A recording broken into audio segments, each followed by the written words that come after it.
ورحمة الله وبركاته. الحمد لله وكفى وسلام على عباده الذين اصطفى. أما بعد، فأعوذ بالله من الشيطان الرجيم. بسم الله الرحمن الرحيم. محترم नाज़रीन, सामाईन-ए-ग़ौर, आज मैं इस जलसे में एक तक़रीर पेश करना चाहता हूँ। मेरी तक़रीर का उन्वान है रोज़े क़यामत औलाद का मुतालिबा।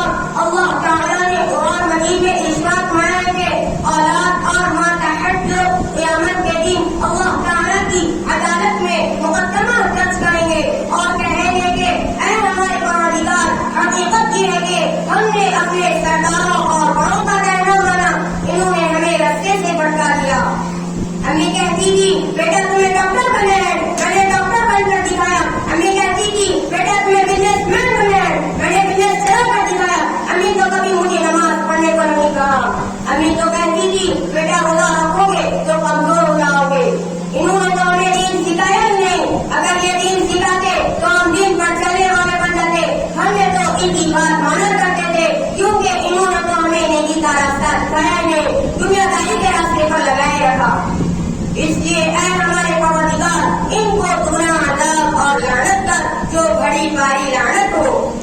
और औलाद कहने लगेगी ऐ अल्लाह, मेरे माँ-बाप पर लानतें बरसा।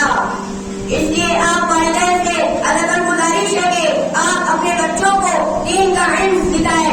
और इसलिए क़यामत के दिन आप वालिदैन से पूछोगी कि अपनी औलाद को इल्म दीन सिखाया था कि नहीं, इसका क्या जवाब दोगे।